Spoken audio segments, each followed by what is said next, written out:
In times gone by there was a king who had at the back of his castle a beautiful pleasure garden, in which stood a tree that bore golden apples. As the apples ripened, they were counted, but one morning one was missing. Then the king was angry, and he ordered that watch should be kept about the tree every night. Now the king had 3 sons, and he sent the eldest to spend the whole night in the garden. So he watched till midnight, and then he could keep off sleep no longer, and in the morning another apple was missing. The second son had to watch the following night, but it fared no better, for when 12 o'clock had struck, he went to sleep, and in the morning another apple was missing. Now came the turn of the third son to watch, and he was ready to do so, but the king had less trust in him, and believed he would acquit himself still worse than his brothers, but in the end he consented to let him try. So the young man lay down under the tree to watch, and resolved that sleep should not be master.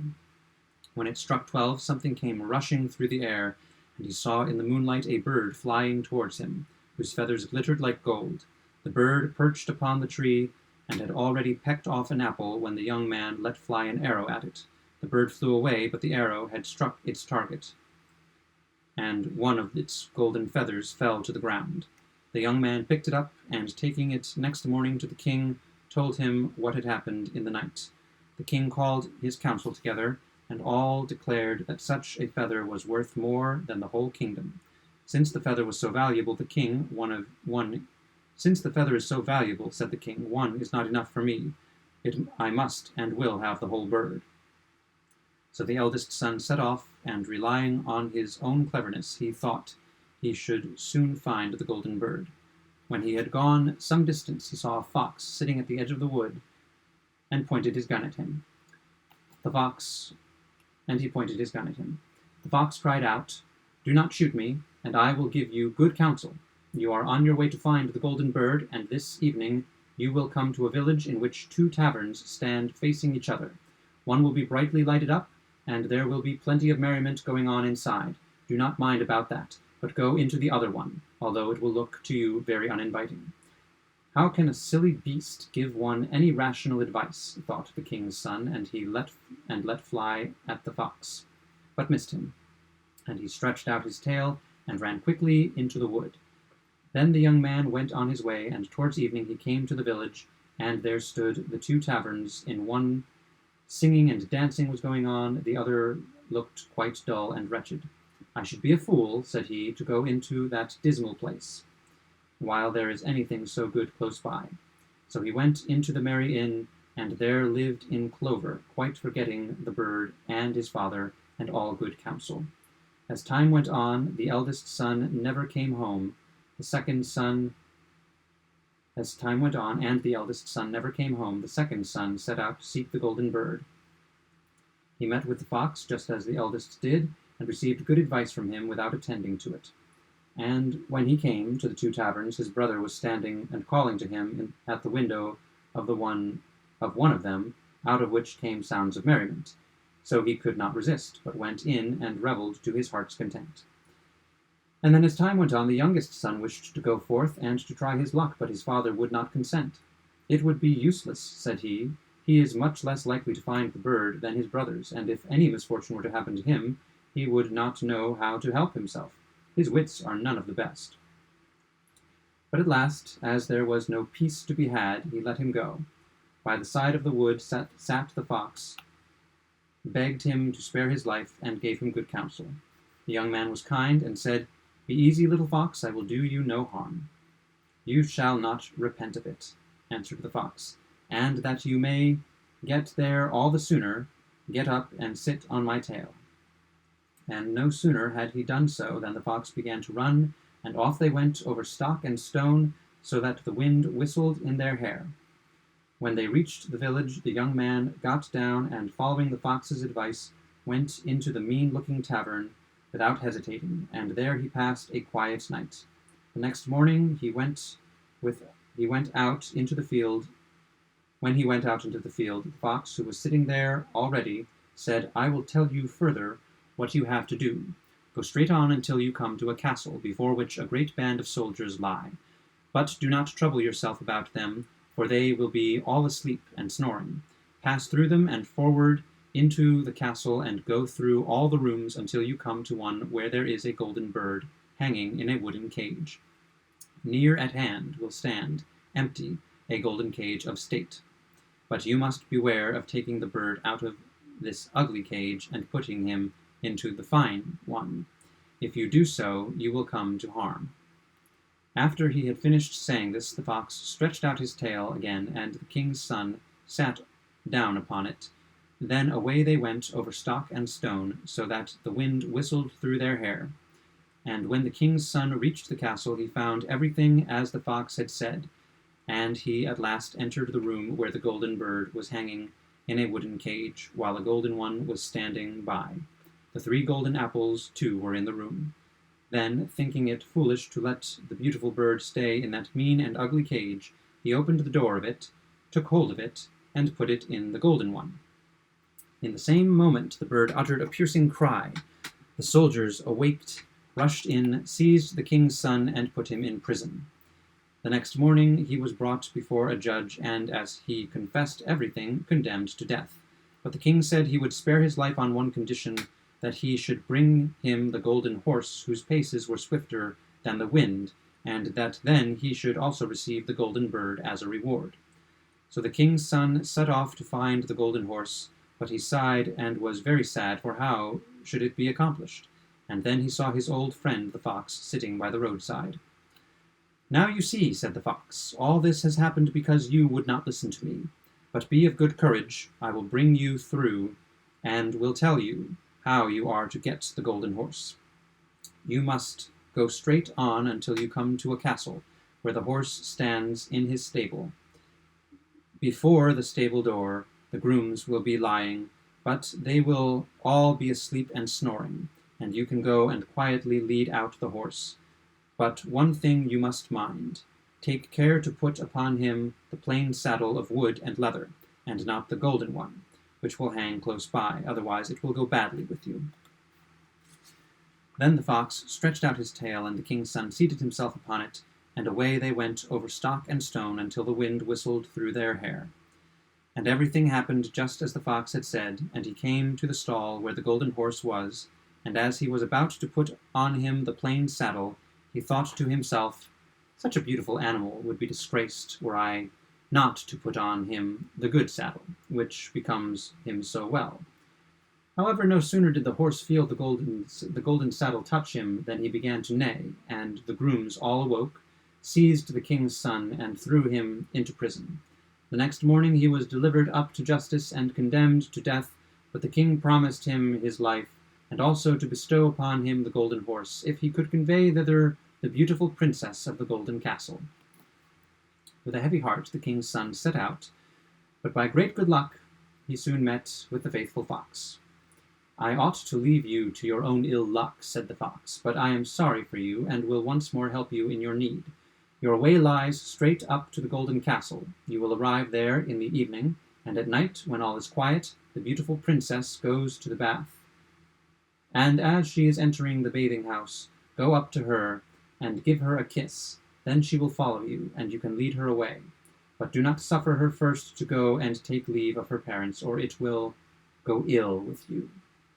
Then the fox stretched his tail, the king's son seated himself upon it, and away they went over stock and stone, so that the wind whistled through their hair. And when he came to the golden castle, all was as the fox said.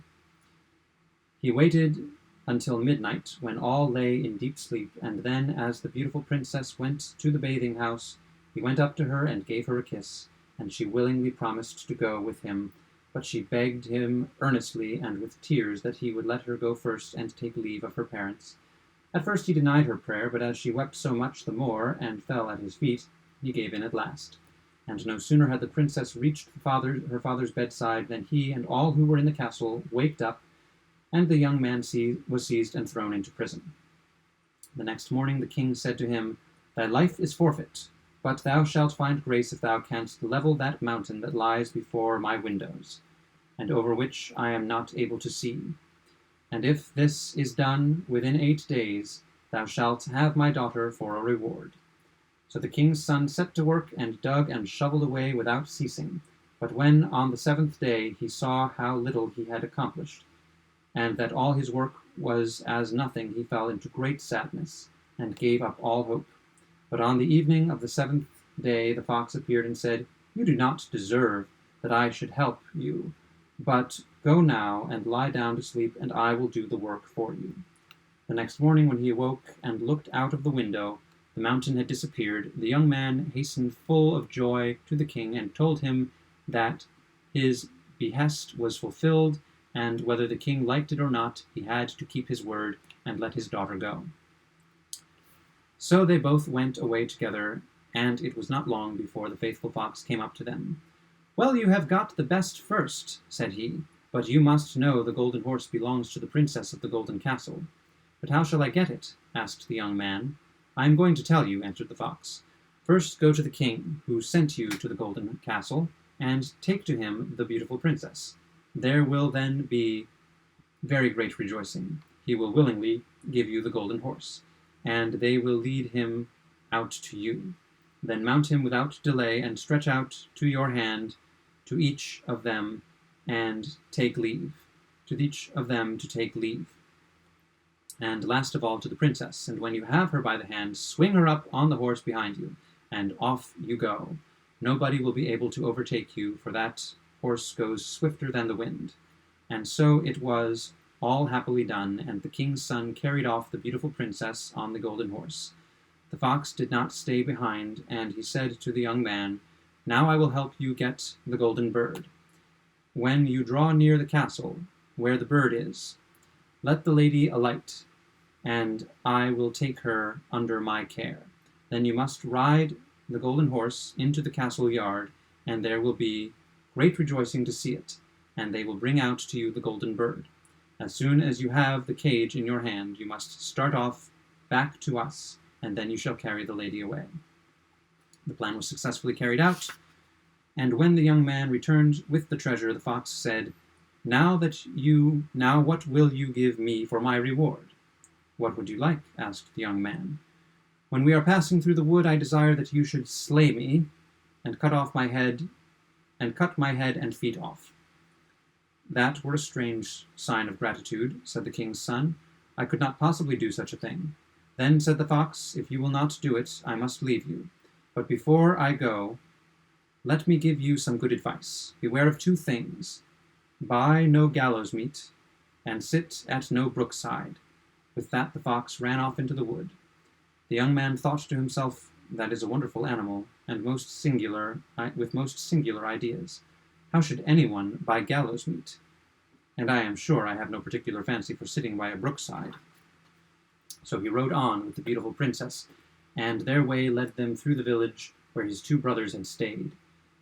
There they heard great outcry and noise, and when he asked what it was all about, they told him that two people were going to be hanged, and when he drew near he saw that it was his two brothers, who had done all sorts of evil tricks, and had wasted all their goods. He asked if there were no means of setting them free. "Oh yes, if you will buy them off," answered the people, "but why should you spend your money in redeeming such worthless men?" But he persisted in doing so, and when they were let go, they all went on their journey together. After a while they came to the wood where the fox had met them first, and there it seemed so cool and sheltered from the sun's burning rays that the two brothers said, "Let us rest here for a little by the brook, and eat and drink and refresh ourselves." The young man consented, quite forgetting the fox's warning, and he seated himself by the brookside, suspecting no evil. But the two brothers thrust him backwards into the brook, and seized the princess, the horse, and the bird, and went home to their father. "Is not this golden bird that we bring? Is not this the golden bird that we bring?" said they. "And we have also the golden horse, and the princess of the golden castle." Then there was great rejoicing in the royal castle, but the horse did not feed, the bird did not chirp, and the princess sat still and wept. The youngest brother, however, had not perished. The brook was by good fortune dry, and he fell on soft moss without receiving any hurt, but he could not get up again. But in his need the faithful fox was not lacking. He came up running, and reproached him for having forgotten his advice. "But I cannot forsake you all the same," said he. "I will help you back again into daylight." So he told the young man to grasp his tail, and hold on to it fast, and so drew him up again.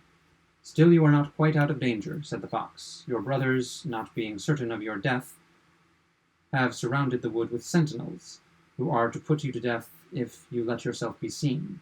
A poor beggar man was sitting by the path, and the young man changed clothes with him and went in that disguise to the king's courtyard.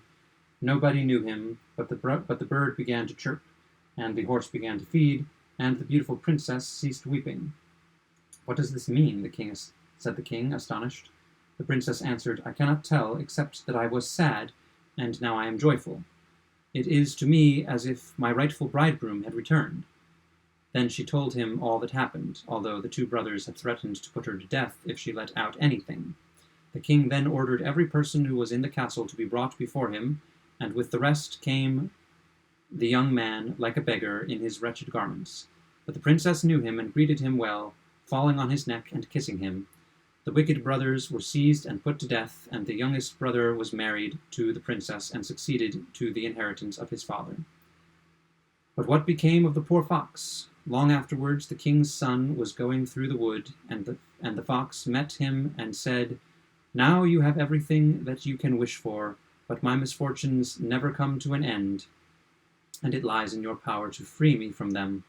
And once more he prayed the king's son earnestly to slay him, and cut off his head and feet. So at last he consented, and no sooner was it done than the fox was changed into a man, and was no other than the brother of the beautiful princess, and thus he was set free from a spell that had bound him for a long, long time. And now indeed there lacked nothing to their happiness as long as they lived.